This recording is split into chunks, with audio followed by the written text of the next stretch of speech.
इस संकटों पर भारी पड़े हैं। भारत ने हर स्तर पर सही फैसले लिए, संकट का समय रहते सटीक आकलन किया, प्रभावी रणनीति बनाई, भारत के संसाधनों का संतुलित प्रयोग किया, भारत की डिप्लोमेटिक पावर का सकारात्मक इस्तेमाल किया और तब जाकर भारत संकट से उबर पाया है। साथियों, जब सार्वजनिक तौर पर कुछ ताकतें अफवाह और आशंका फैलाने में व्यस्त थी, तब किस स्केल पर दिन रात काम हो रहा था, किस तरह स्थिति को संभाला जा रहा था,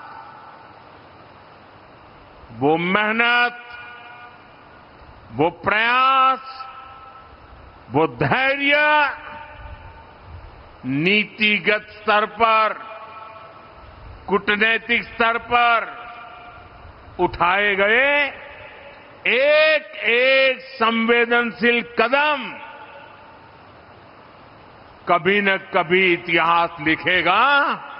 ये सब अभूतपूर्व है।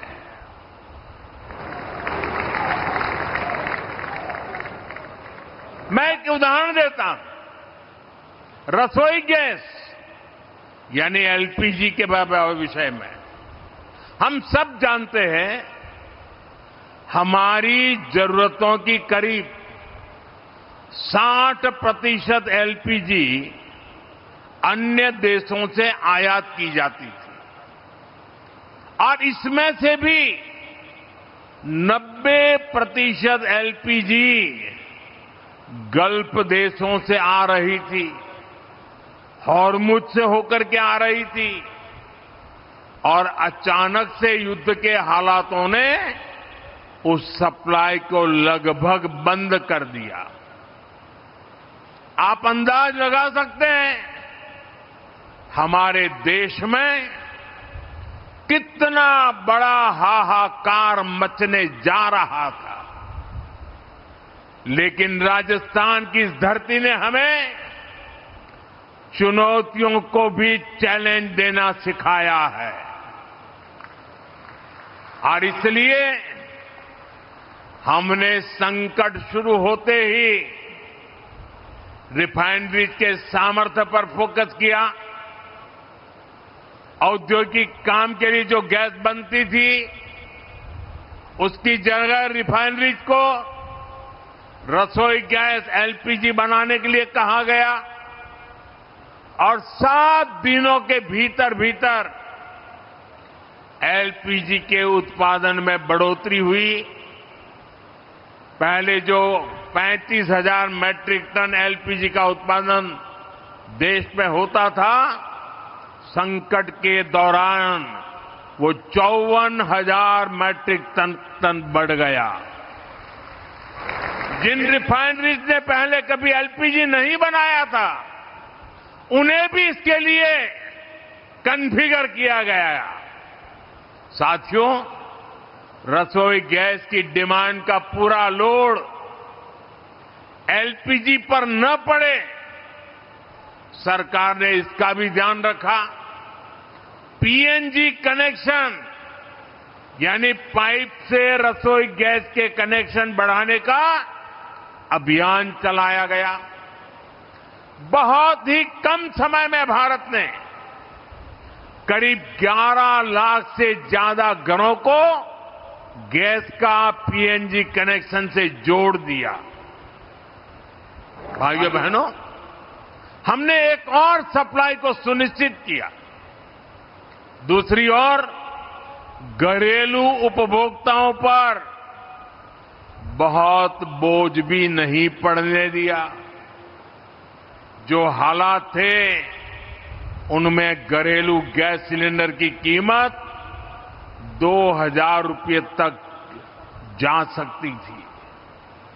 बड़े बड़े मार्केट एक्सपर्ट यही आकलन कर रहे थे, लेकिन हमारे यहां अभी भी घरेलू एलपीजी सिलेंडर 950 रुपये से भी कम में दिया जा रहा है। गरीबों को तो उज्ज्वला सिलेंडर 650 के भी भीतर पड़ रहा है। अब से 2 दिन पहले सरकार ने कमर्शियल गैस की कीमतों में भी बहुत बड़ी कटौती कर दी है।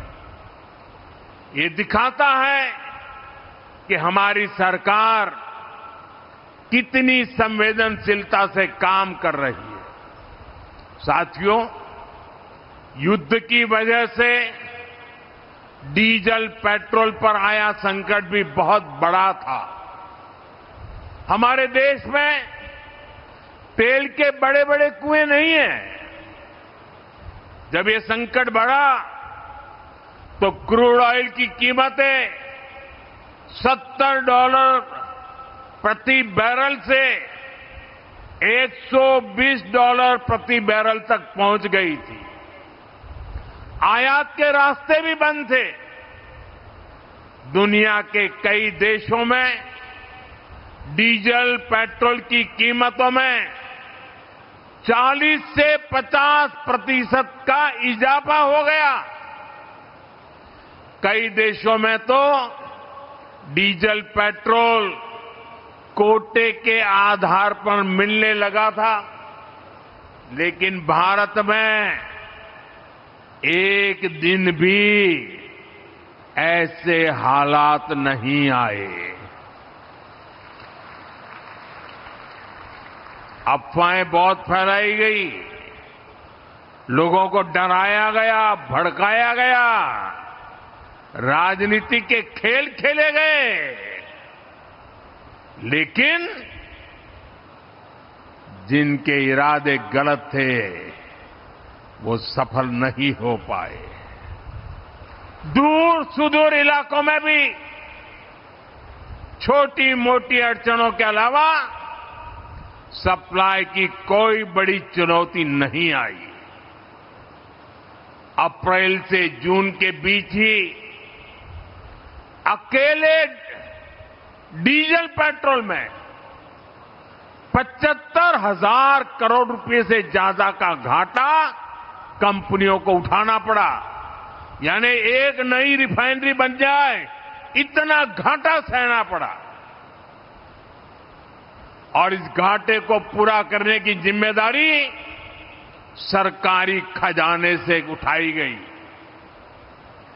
हमने प्रति लीटर 10 रुपये की एक्साइज ड्यूटी भी कम की और बहुत ज्यादा बोझ जनता पर नहीं पड़ने दिया। साथियों, युद्ध के इसी समय में भारत की दूसरे देशों के साथ जो दोस्ती है ना, वो दोस्ती भी बहुत काम आ गई। जब ये संकट शुरू हुआ था उससे पहले भारत 25-26 देशों से ही ईंधन का, ऊर्जा का आयात करता था, लेकिन संकट के समय भारत की डिप्लोमेसी का जलवा दिख गया। दूसरे देशों के साथ हमारे अच्छे संबंध इस संकट की घड़ी में बहुत काम आए। युद्ध के दौरान ही भारत 40 से ज्यादा देशों से ईंधन मंगाने लगा। भारत ने दुनिया को स्पष्ट संदेश दिया कि हमारे लिए राष्ट्रहित और राष्ट्र के नागरिकों का हित सर्वोपरि है। नागरिक देवो भव, ये हमारा मंत्र है। साथियों, इतनी अप्रत्याशित चुनौती से देश ऐसे ही नहीं उभरा। इसके पीछे हमारी एक दशक से चल रही दूरदर्शी नीतियों की सफलता भी है। आज हम राजस्थान रिफाइनरी का उद्घाटन यहां कर रहे हैं। हमने 2017 में इसके लिए एमओयू साइन किया था, लेकिन 2018 से 2023 तक राजस्थान में कांग्रेस सरकार रही। कांग्रेस के असहयोग के कारण यहां का काम लगभग ठप ही रह गया। लेकिन जैसे ही डबल इंजन सरकार आई, इसका काम तेजी से आगे बढ़ा और आज हम इसका लोकार्पण भी कर रहे हैं। और आप तो जानते हैं मेरी कार्यशैली, जिसका शिलान्यास हम करते हैं उसका लोकार्पण भी हम ही करते हैं।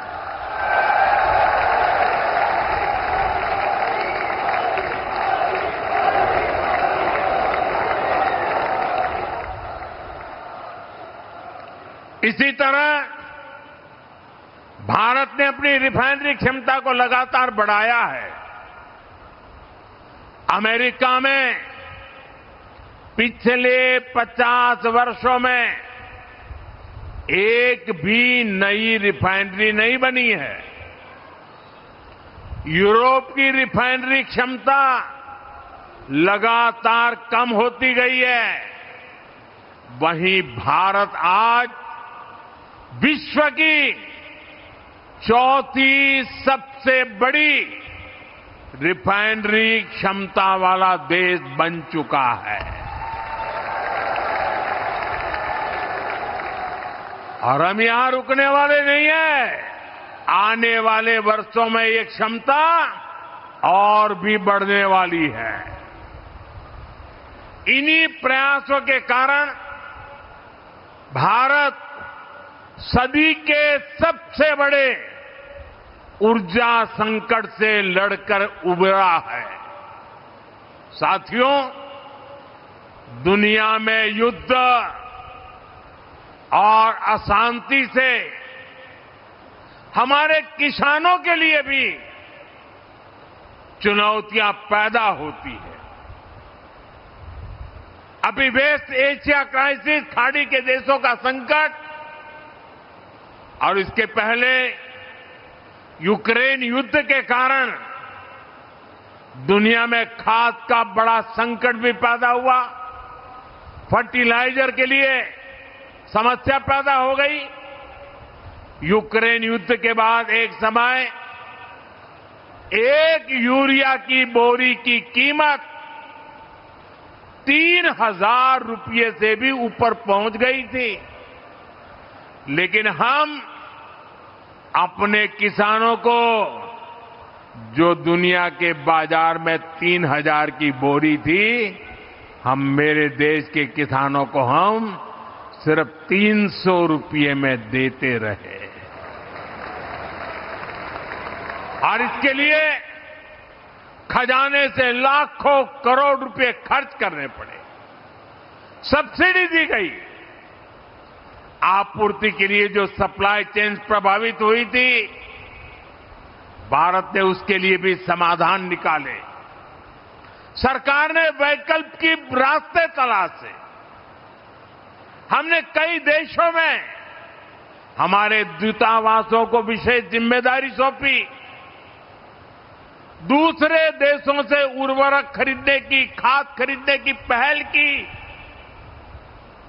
आयात के साथ साथ हमने घरेलू उत्पादन भी बढ़ाया, उस पर ध्यान केंद्रित किया। और इतना ही नहीं, हमने प्राकृतिक खेती जैसे विकल्पों को भी बढ़ावा दिया और जमाखोरी और कालाबाजारी के खिलाफ भी सख्ती की। साथियों, इसी तरह हमने हमारे उद्योगों का, एमएसएमई का भी ध्यान रखा। एमएसएमई को बढ़ती लागत का सामना करना पड़ रहा था, इसलिए हम emergency credit line guarantee scheme का एक नया चरण लेकर आए। इस स्कीम के तहत बैंकों ने एमएसएमई को 20% तक का अतिरिक्त लोन दिया और सरकार ने एमएसएमई के इन सभी लोन के लिए 100% गारंटी, और ये मोदी की गारंटी है, इसका बहुत लाभ लघु उद्योगों को मिला, कुटीर उद्योगों को मिला। ऐसे ही अनेक फैसलों का नतीजा है कि आज हमारे छोटे बड़े उद्योग खुद को सुरक्षित महसूस कर रहे हैं। साथियों, हमारी सरकार ने निरंतर निर्णय लिए क्योंकि हमें भारत के सामर्थ्य पर भरोसा था। हमें हमारे देशवासियों की क्षमताओं पर, उनकी सूझबूझ पर हमारा 100% भरोसा था। और आज मैं 140 करोड़ देशवासियों का आभार प्रकट करता हूं। मैं देशवासियों को नमन करते हुए धन्यवाद कहता हूं। जिस तरह वो इस मुश्किल समय में देश के साथ मजबूती से खड़े रहे, जिस तरह देशवासियों ने अफवाह, डर और भ्रम फैलाने वालों का सामना किया, देश में अस्थिरता फैलाने की साजिशों को नाकाम किया, देश उसी विश्वास के भरोसे आगे बढ़ पाया है। जो लोग भारत को असफल होते देखना चाह रहे हैं, इसके लिए भविष्यवाणी भी करने लग गए थे, वो जरूर आज निराशा की गर्त में पड़े होंगे।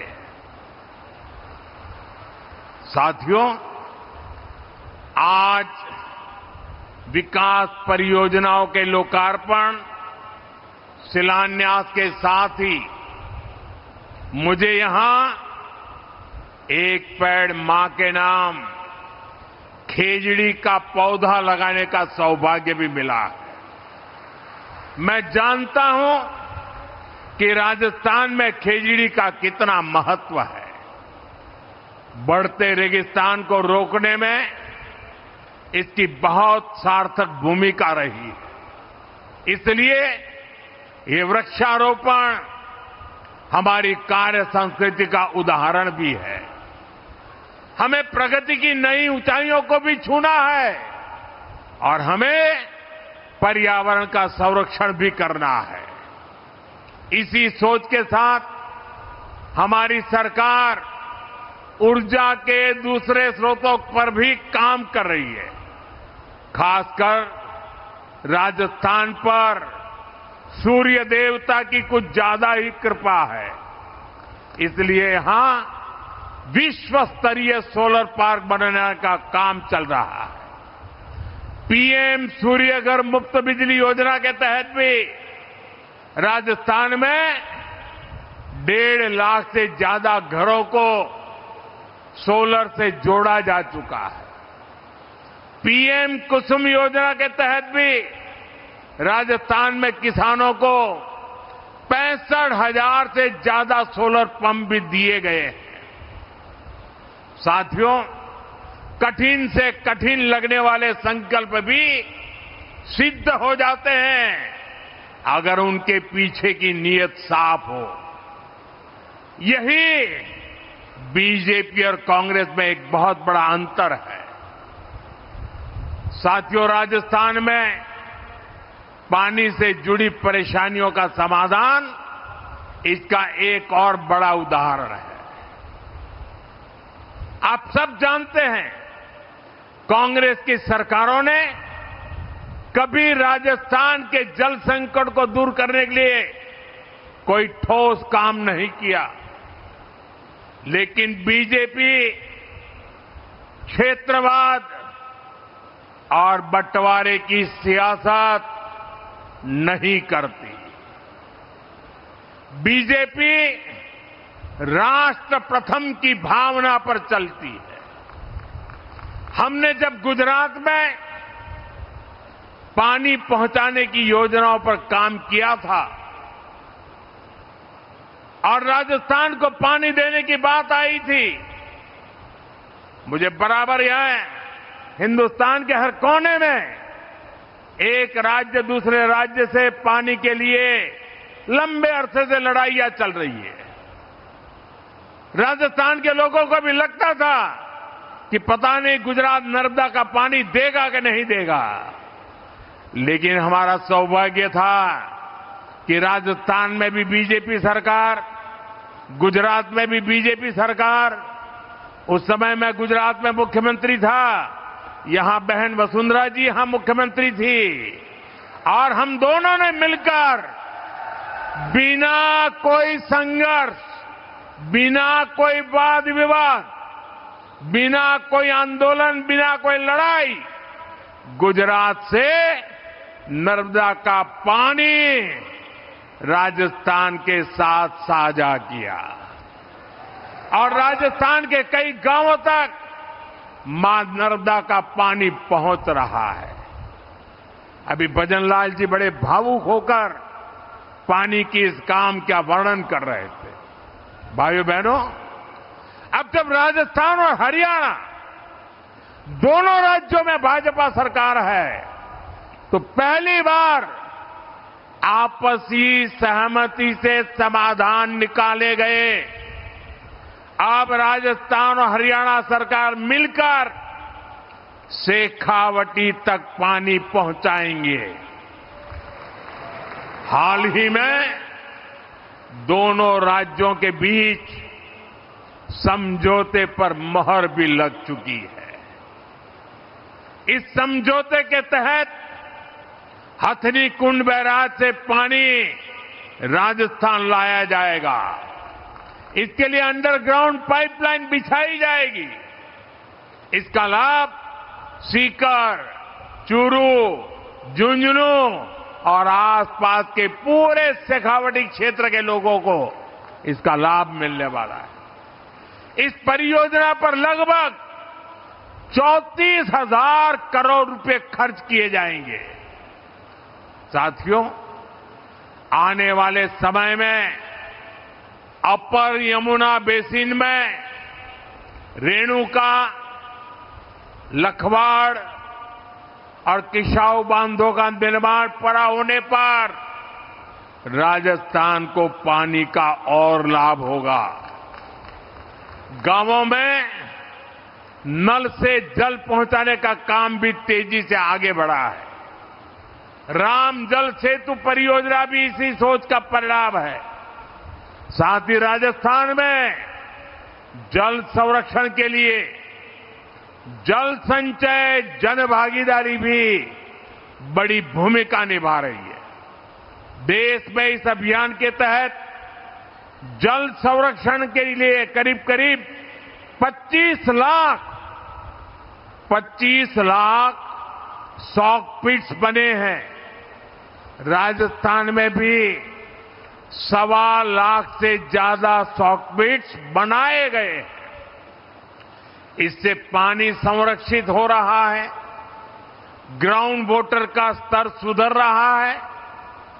मैं इन प्रयासों के लिए केंद्र और प्रदेश की भाजपा सरकारों को और शेखावटी क्षेत्र के लोगों को बहुत बहुत बधाई देता हूं।